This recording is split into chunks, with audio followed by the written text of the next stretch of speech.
Our government is committed to a constructive partnership between public and private sectors.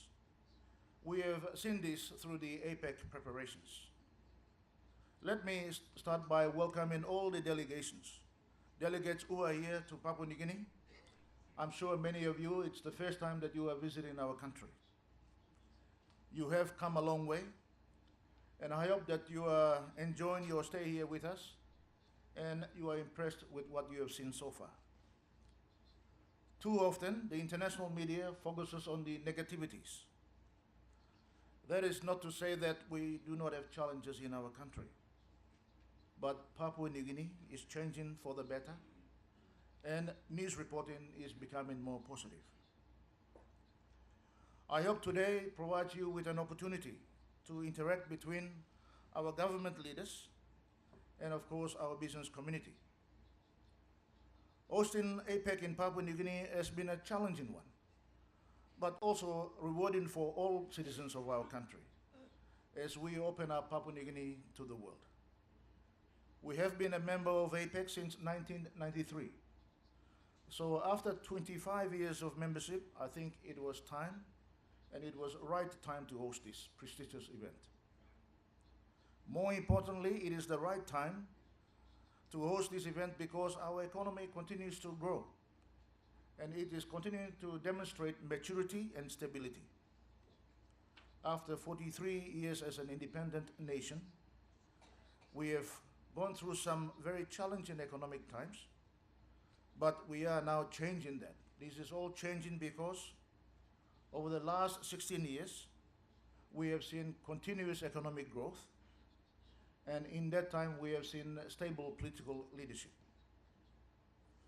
Even during the global financial crisis and the recent downturn in global commodity prices, and of course the devastating drought and earthquakes that our country has suffered, we have so far maintained positive economic growth. We have managed our economy in a very stable and responsible way, and today we are seeing some strong growth and a turnaround in our economy. This strong and stable economic management by our government has recently been vindicated by the international financial community. In September, we went to our foundation successful international bond market where we exceeded expectations, and our PNG bond was oversubscribed by more than 600%. Let me tell you that this is a very significant outcome for our country. The biggest financial institutions around the world took a close look at our country and certainly liked what they saw. And of course, they wanted to be a part of that future success of our continued economic growth. Papua New Guinea has now become part of the international financial architecture. This is a real confidence for our country and our people, and especially for our investors who are investing in our country. Including the Wall Street Journal recently noted a very positive economic management of in our country, and also of the opportunities that are ahead for Papua New Guinea. Today we are seeing real confidence returning back into many sectors of our economy, more particularly to our business community. We are seeing strong opportunities, particularly in tourism, agriculture, fisheries, and the resource sector. In fact, this morning we signed up for the second LNG project in our country with Total and ExxonMobil and Oil Sets. This is a real strong boost for our economy. Through the APEC process, we are also promoting our culture, our heritage, and our economy to the world. This is now attracting new capital into the country, and of course, more visitors into our country. The APEC involvement is an investment in our economy, and for any nation in our APEC communities. And more so, it's an investment for our people. Through the APEC policy discussion and our work on the regulatory reforms, these are deepening our regional economic integration. we are increasing trade and business in the region. Today, I want to acknowledge the support that we have received from many friends, particularly in the APEC community, for making sure that we have a successful APEC this year. The theme for this summit and for the APEC Papua New Guinea is particularly important and relevant for our people. Creating inclusive opportunities and embracing the digital feature is essential for any country, and of course our partners in the APEC community. There are a number of central concepts that we need to discuss. That is that how do we build more inclusive societies where everyone can benefit from the economic growth and development? And how do we reduce inequality and remove unfair practices in our region? That is why the work in the APEC process is very important. Our member economies, our governments, and our businesses must continue to create opportunities, and that can be done also by embracing the digital revolution. The APEC process has been very proactive one, but also much so that it is highlighting the major challenges we face. And not wanting to preempt the outcomes from the APEC report that will be presented to the leaders tomorrow, let me highlight just 3 issues. The first challenge that we have is that working within the internationally agreed system to address grievances.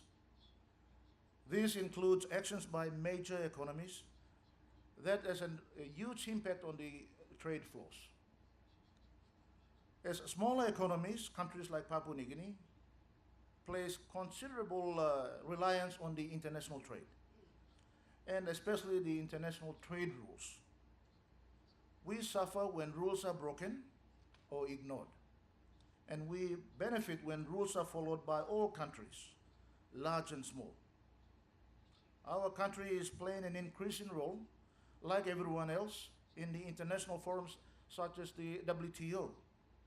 We must continue that. We must continue to benefit from such arrangements.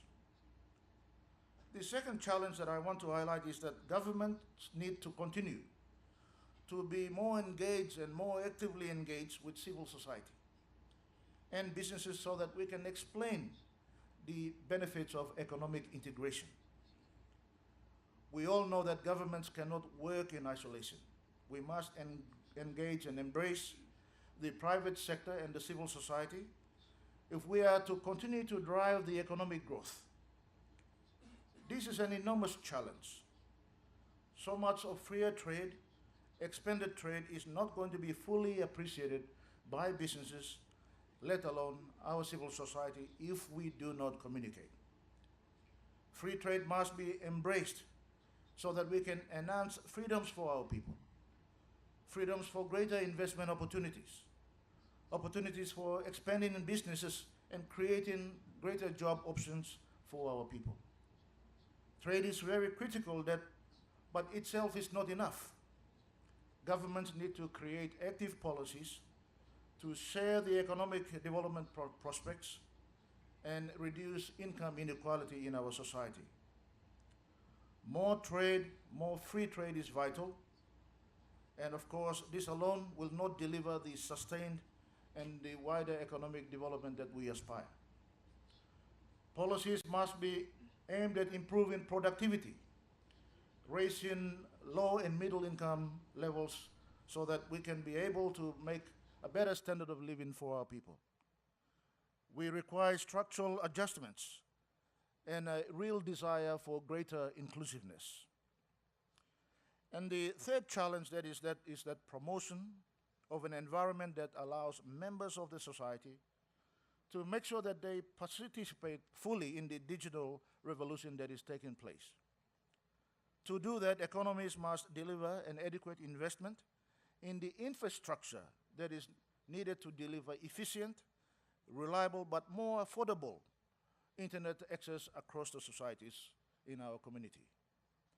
All APEC members today are expanding their digital access.